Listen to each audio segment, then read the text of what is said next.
Tô por você, gente. 9h03, 9h03, o Aldeia Global aqui da CPE está de volta com 26 graus de temperatura em nome do Centro Regional de Oftalmologia das Missões, atendimento e convênios IP e particular. Atendimento é de segunda a sexta. Exames especializados. Então agende hoje mesmo o seu horário. Centro Regional de Oftalmologia das Missões, na Avenida Antônio Manuel, 733, fones 33 13 25 89 e 997 19 8643. Também com a gente aqui o Sicredi. Estar sempre ao lado dos nossos associados é o que coloca o Sicredi entre os maiores. Somos a maior empresa do sul do país, segundo o ranking 500 maiores da revista Amanhã. É um reconhecimento que pertence a todos os associados, afinal no Sicredi tudo se conquista junto. Abra sua conta. O Sicredi é ter com quem contar. Anunciamos, né, Ricardo, Isso. na abertura do programa, que hoje receberíamos aqui uma autoridade que conhece profundamente a rica história missioneira. Não só brasileira, né? Exato. Mas quando a gente fala história rica missioneira de 400 anos, sem fronteiras. Como era antigamente, né? Como era na originalmente, época, sem fronteiras, um único território, Isso. sem males. Exato. Que nós vamos ter aí agora, em 3 de maio, a terceira edição da Missa da Terra Sem Males. Você vai ter a oportunidade de assistir, eu já tive a oportunidade de assistir aqui na frente da Catedral Angelopolitana, com o então governador na época, Olívio Dutra, e o então bispo de Santo Angelense, Dom Stanislau Kreutz, que sempre foi um defensor, principalmente dos santos mártires missioneiros. Para o resgate histórico. Para o resgate histórico. Então, vamos ter agora. Mas a gente está falando aqui porque estamos recebendo um historiador e arqueólogo, um pesquisador há 3 décadas da história missioneira. O professor Arthur Barcelos. Ontem esteve na universidade, na URI, à noite, esteve durante o dia lá no Patrimônio Mundial da Humanidade São Miguel, e ele está aqui alinhando os preparativos para um grande evento que vamos ter de 21 a 25 de julho, que é a 20ª Jornadas Internacionais sobre as Missões Jesuíticas. Professor Arthur, prazer tê-lo aqui, bom dia. Bom dia a todos, bom dia aos ouvintes da Rádio CPE. Eu queria dizer para vocês que é um grande prazer estar aqui, né? Eu vim a Santo Ângelo várias vezes, mas é a primeira vez que eu estou conseguindo falar com muita gente, né? E está sendo muito bom, porque apesar de eu ser um professor universitário, um pesquisador, um arqueólogo, ontem falei um pouco disso na URI, né? Eu tenho um interesse muito maior mesmo em como as pessoas compreendem o que a gente faz. O que faz um historiador, uma historiadora, um arqueólogo, uma arqueóloga, né? Porque às vezes é muito difícil para nós mesmos explicar, né? Todos os anos que a gente leva, às vezes, até entregar um livro, por exemplo, né? E às vezes a gente não sabe o que vai acontecer lá na ponta. Como é que isso vai ser compreendido pelo turista, pelo professor. E eu estou tendo um pouquinho mais de oportunidade, né? E agradeço o espaço de poder falar disso, que quando a gente fala em pesquisas, em história, em escavações, né? E documentos antigos, a gente está falando também do presente, né? E aqui eu estou fazendo esse pequeno tour, né? Eu fiz um tour maior em 2022 aqui na região, mas aí foi um interesse mais meu mesmo. Eu vim, circulei sozinho, filmei, fotografei, né? Registrei, já preparando a cabeça para esse momento, né? Dos 400. Que está sendo dos 400 anos. Né? Mas a gente falou aqui, 400 anos é 400 anos de história, e é uma memória que estamos revivendo para deixar, principalmente para essa geração que está aí. E eu brinquei até da questão do território, né? Sim. Que é um único só, né, desses 400 anos. O que o senhor pode nos falar sobre isso? Olha, de forma muito breve, inclusive ontem eu comentei isso, né? É uma história bastante conhecida no Rio Grande do Sul, porque ela está no conteúdo das escolas, e aqui na região ela é muito conhecida, né? Os 400 anos que a gente comemora esse ano, eles têm um evento, né, um fato concreto, a entrada do jesuíta Roque Gonzalez de Santa Cruz no que era chamado pelos guaranis de Otapi. É um nome genérico de uma região que os guaranis ocupavam já, pelo menos aí, nesse momento que o CPE chega, eles estariam aqui há pelo menos uns 2.000 anos, né, vivendo nessa região do atual sul do Brasil, e como nós estávamos dizendo, pega também partes do Paraguai, da Argentina e do Uruguai, né? Então, a chegada do Roque representava uma expansão do que os jesuítas já vinham fazendo, pelo menos desde 1610, a partir de Assunção, O Roque é um desses missionários da primeira etapa, podemos dizer assim. Né? Eles foram em direção ao atual Paraná, em direção ao atual Mato Grosso do Sul, e mais tarde, um pouquinho mais tarde, chegaram aqui. O Roque é o que chega primeiro. Mas, de fato, quando a gente fala em território, então nós estamos falando de um território que não existia essa concepção atual de Brasil, Argentina, Paraguai e Uruguai. Nós tínhamos, na verdade, um território indígena enorme com duas frentes de colonização disputando esse território. Espanhóis por um lado, portugueses pelo outro. Calhou na nossa história regional que o lado espanhol, a sua chegada foi promovida pelos jesuítas. A Companhia de Jesus, representando a coroa espanhola, entra no território indígena para promover a evangelização e, na intenção deles, integrar os indígenas ao mundo colonial que estava sendo criado, Sim. independente da vontade dos indígenas, né? E do outro lado você tem mais tarde chegando os portugueses, que é o que criou o conflito aqui. Então a gente está comemorando os 400 anos, na verdade, de quando, de fato, a colonização começa a impactar a região que a gente vive no sul do Brasil. Ali é quando, de fato, os primeiros europeus entram num território densamente indígena e começam um lento processo que teve confronto, teve conflito, teve conversa, teve negociação, né?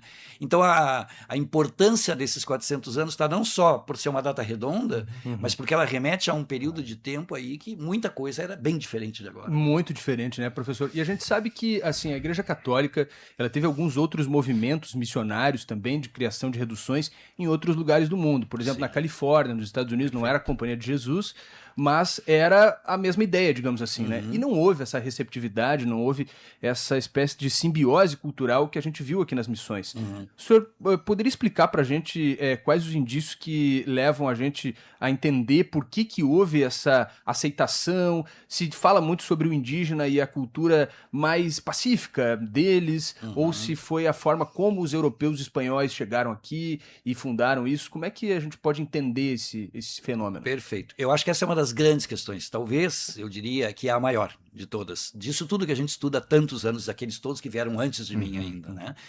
Porque se a gente olha para a Companhia de Jesus, ela foi uma das ordens da Igreja Católica. Claro. Das grandes, ela foi a última a ser criada. Tinha os beneditinos, dominicanos, franciscanos, né? Os mais tradicionais, no momento que os jesuítas chegam, eles chegam aqui, primeiro no Brasil, em 1549, e depois, em 1566, eles chegam pelo lado espanhol.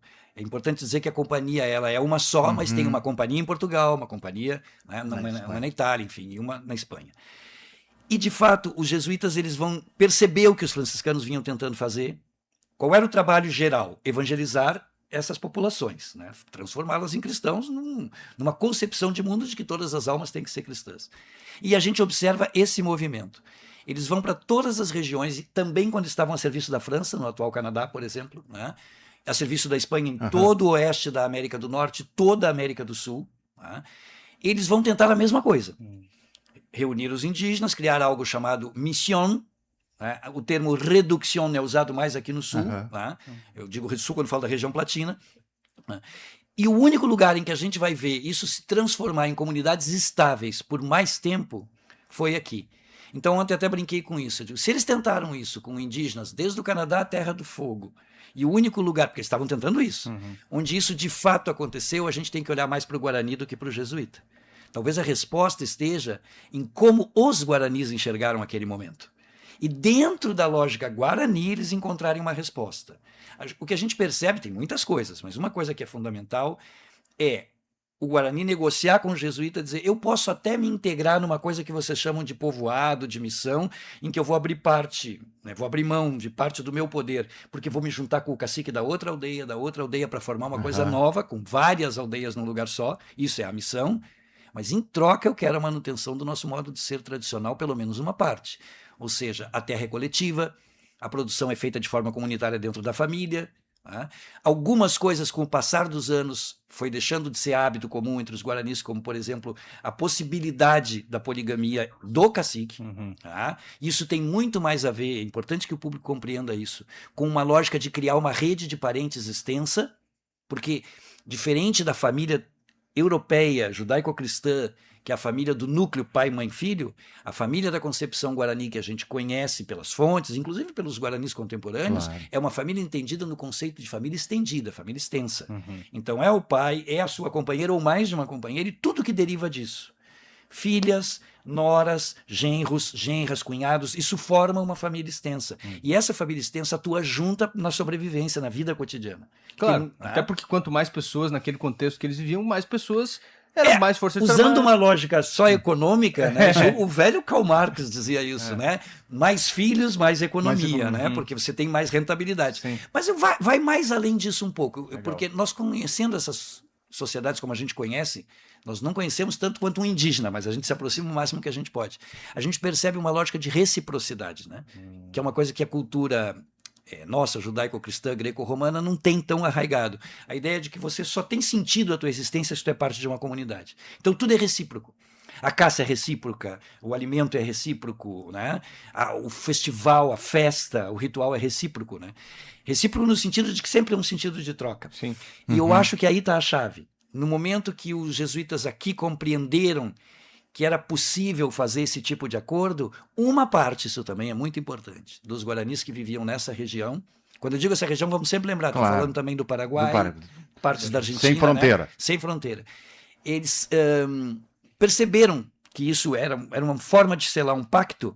Eles também fizeram concessões e com o tempo, e esse é que é o que nos chama a atenção, estamos aqui até hoje, chegamos a ter uma existência completa de 150 anos de convívio. Bem no finzinho da experiência, que é um pouco antes dos jesuítas serem expulsos da América, eles estavam conseguindo algum êxito com um grupo de índios que nós chamamos Los Chiquitos e Los Mojos, na atual Bolívia. Por quê? Porque é uma cultura muito similar à Guarani em vários aspectos. Então eles estavam percebendo que lá era possível também entrar com a mesma forma de negociação. Claro. Se eu fosse resumir numa palavra, a chave toda de como a coisa funcionou é a palavra cacique, o tuvixá, né? O cacique, o chefe das famílias, que é o sujeito que faz a negociação, é aquele que chama, que deixa o jesuíta chegar. E esse é um dos momentos que abriu a possibilidade de futuro. E aonde entra esse nome que o senhor está vendo aqui na sua frente, desse herói missioneiro nacional Perfeito. e rio-grandense, Cepete Araju, como cacique? Eu vejo assim, o Cepé é um personagem dessa história de pelo menos 100 anos depois de tudo ter começado. Tá. Então a gente tem que imaginar o quê? Muito importante. Uma boa parte dos guaranis nunca entrou na redução, nunca viveu em missão, mas também não desapareceu, não foi para a lua. Eles continuaram vivendo no mesmo território, se visitando porque são parentes, mas mantendo aquilo que eles chamavam o nosso modo de ser tradicional. Até hoje isso é Até bem hoje, comum, né? Essa até migração, hoje. né? Você tem essa movimentação num território que eles consideram terra guarani, né? E isso varia para o passado. Claro. Então, dentro da missão, e tem um colega nosso chamado Guillermo Wilde, que é um antropólogo argentino, e ele estudou bastante isso, ele nos explica no trabalho dele que surge um novo tipo social. Um novo tipo social que nós chamamos o Guarani missioneiro. Aquele Guarani que continua Guarani, mas adotou modos de vida que só existem no ambiente de uma missão. Que tipo de modo de vida eu estou falando? O convívio com a língua espanhola de forma mínima, porque através do jesuíta, né? A escrita, o desenho de mapas, que é uma coisa que eu estudo, né? Os hábitos do cristianismo, a missa, o culto, o sepultar de forma cristã. Vocês imaginam o impacto disso na vida? Sim, se isso acontecesse conosco, gente. é Né? Se seres de outro lugar viessem e dissessem, tá tudo bem, vocês podem continuar existindo, só que agora vocês vão ser enterrados dentro de umas bolas de metal. Não, a gente se enterra numa coisa chamada cemitério, tem até uma coisa chamada uma missa, tem até uma coisa chamada bênção ou extrema-unção. Não tem mais nada disso, né? Entendeu? Eu estou falando, usando uma linguagem para a gente poder entender o impacto, né? Aqueles que continuaram lá fora não passavam por isso. O Cepé, ele é já uma quarta ou quinta geração de guaranis nascidos no ambiente das missões. Por isso que a gente entende quando ele o que ele está defendendo naquele momento que ele diz, vamos supor que ele realmente disse, essa terra tem dono, né? Ele está defendendo um modo de vida novo, bom, já tinha 100 anos, né? Mas é um modo de vida que era o possível que eles haviam encontrado e mais também. De certa forma, ele mostra uma certa confiança de que aquilo ia permanecer. E eles se sentiram, a gente vê pelos documentos de época, traídos, né? Mas não havia o rei da Espanha, todos os reis antes desse estavam do nosso lado, essas terras não foram entregues a nós, né? Em nome desse Deus que tanto, né? Sim. Então agora, de repente, alguém assinou um papel lá do outro lado do mundo e eu tenho que pegar minhas coisas e ir embora? Sim. Né? E fica uma pergunta, e meus mortos também ficam enterrados aqui, eu não posso levar eles embora também, entende? O arraigo, né? A terra, né? Eu enxergo o Cepé dessa forma. Por isso ele acabou, por isso foi possível que ele se transformasse num herói todo mundo pega um pedaço. Legal. Exato, não importa o que tu pensa, né, de que lado político, religioso, o Cepé serve, né, Como referência. Como né? referência, embora tenha sido uma Exatamente, pessoa, né? No Pois seu é. tempo, né? E para a gente fechar esse ciclo também e explorar um pouco do seu conhecimento, que é muito interessante, professor, depois que a gente tem a Guerra Guaranítica, enfim, a nossa região aqui ela fica conflagrada assim por mais de 50 anos, né, até uma ocupação efetiva e tudo mais. E a grande pergunta é para onde foram os guaranis que de alguma forma restaram? Claro. A gente sabe que Perfeito. foram para vários Perfeito. lugares, né? Mas como é que ficou Tu esse fez as povo? duas perguntas-chave, né? A primeira, como a gente explica como começa, Aham. tá? E a segunda, que sempre está no ar, é, tá, e depois, né? Porque existe uma sensação que é provocada por nós, historiadores, arqueólogos, arqueólogas também, né? A gente cria um pouco uma imagem de uma história que ela tem um fim, né? A gente estuda a história das missões dos guaranis, dos jesuítas. Outros colegas meus estudam o que aconteceu depois e outros estudam o século XX. Tá. Tá? E isso dá uma sensação de que as coisas terminam. Mas, de fato, às vezes, nesse terminar, nesse lusco-fusco, nessas brumas da história, alguma coisa se perde e são coisas importantes. Existe um mito de que os guaranis foram embora Claro. também, foram para a Lua, desapareceram. Sim. A famosa frase voltaram para as matas. Isso não aconteceu. Tá? Hoje a gente sabe bem melhor. Na verdade, não é hoje, tá? Vamos ser francos. Pessoas estudam isso há muitos anos, agora a gente está retomando esses estudos e prestando a devida atenção. Por exemplo, Ernesto Meder, Poenit, são dois argentinos que têm, cada um deles tem livros sobre o que aconteceu depois da saída dos jesuítas. Tá. Esses livros são dos anos 90. Veja só. Tá? E hoje a gente retoma 30 esses estudos para entender o quê? Houve um período em que, no momento que os jesuítas são expulsos, 1767, esses lugares deixam de ser missões jesuíticas. Mas eles continuam pertencendo à Espanha com o nome de Pueblos de Índios. Um pueblo de índio é igual a uma vila de brancos espanhóis, tem cabildo, que é o órgão de governo, só não tem absoluta autonomia, se nomeou um administrador espanhol. Um Mas tem interventor, um interventor. Tipo um não interventor. chega a ser um interventor porque ele tem que obedecer também decisões do cabildo. É uma negociação entre os dois tipos de poder. O que não tem mais é o poder do jesuíta. Tá bom. Ok? Por 30 e poucos anos esses povoados existiram assim. Como tu bem disse, com um momento de conflito. Que conflito é esse? O primeiro grande conflito é Portugal e Espanha disputando esse território, logo fazendo suas trocas. Não dá certo o Tratado de Madrid, leva mais uns anos, vem o de Santo Ildefonso. O que acontece entre o de Madrid e Santo Ildefonso? Eles estão aqui. Por que dá uma impressão que sumiram? Porque eles estão aqui, mas a população está caindo. A população está caindo porque o sistema econômico maior foi desorganizado, que tinha a ver com erva mate, couro de gado, né, e outros produtos. Então, essas pessoas começam a buscar sobrevivência. No entorno, você vai encontrar eles se arranchando e até dando origem ao que são hoje distritos dessas cidades, né? E depois, nas estâncias, já não mais missioneiras, mas de luso-brasileiros, de castelhanos. Então, ela é uma população que se espraia e se miscigena. E aí nós temos a famosa brincadeira do pelo duro, do fronteiriço, do missioneiro. É esse tipo humano que surge, não de um desaparecimento, mas de um novo momento histórico, de misturas. Né? E que está aí, né? E que estamos aqui todos, aí nas né? cidades aí. Estamos aqui todos, né? Nós convivemos Claro todos que nessa sim. mistura, porque depois tu tem um outro aporte, aí sim. Sim. Tem a chegada de tchecos, russos, claro, polacos, austríacos, né? Que vão encontrar isso com esse mito. Foram todo mundo embora. Se for embora, podemos pegar. Não, não é bem assim, né? Mas, de fato, isso é muito interessante quando a gente estuda a história desses lugares nos 30 anos depois. Sim. E isso tudo para a gente concluir, professor Arthur. Diga. Nós vamos discutir em julho aqui Isso. com grandes pesquisadores, historiadores que estarão na URI na 20ª Jornada Internacional sobre Missões Isso. Jesuíticas. É isso? Vamos fazer o serviço rapidinho do evento, né? Tá. O motivo da minha visita é esse, agradeço de novo o espaço. Nós estamos preparando um evento aqui, as Jornadas Internacionais sobre as Missões, que normalmente há 40 anos reúnem as pessoas que estão nesse momento fazendo as principais pesquisas e aqueles que já tradicionalmente produzem. Né? Vai ser na URI de 21 a 25 de julho. O evento conta com o apoio da Prefeitura de Santo Ângelo, conta com o apoio da Secretaria de Cultura do Estado, conta com o apoio das universidades que entraram nela, a minha, que é a FURG, a URGS, a Federal de Santa Maria, a Federal da Fronteira Sul, a URI, o Instituto Federal Farroupilha aqui de Santo Ângelo. Todos estão juntos num esforço para fazer esse evento ser um grande momento da gente pensar isso que a gente falou aqui e mais, patrimônio, memória, turismo, né? Ensino, ter uma espécie assim de um momento de catarse né, dessa história dentro, claro, da coisa maior que está acontecendo, que são os 400 anos. Né? Claro. Isso é importante, até a gente comentava há vários dias já sobre esse tema, professor, porque a gente falar dos 400 anos na perspectiva do turismo e do desenvolvimento do turismo como um negócio, como um segmento econômico, é obviamente muito importante, né?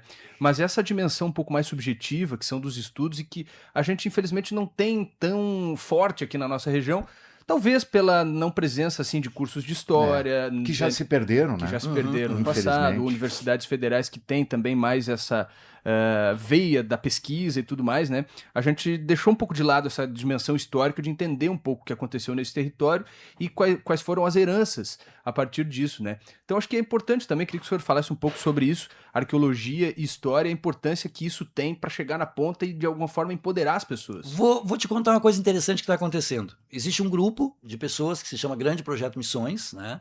Que se organizou já há alguns anos. É um grupo que se organiza num grupo de WhatsApp. Eu acho isso fantástico. Né? É impressionante a quantidade de informações que circulam ali. Não estou falando de historiadores nem arqueólogos que têm isso por ofício, que trabalham com isso. Né? São pessoas que gostam do assunto, têm outras funções na vida. Graças a esse não só, esse eu estou dando um exemplo, né? Depois tem muitos outros que acontecem parecido com isso.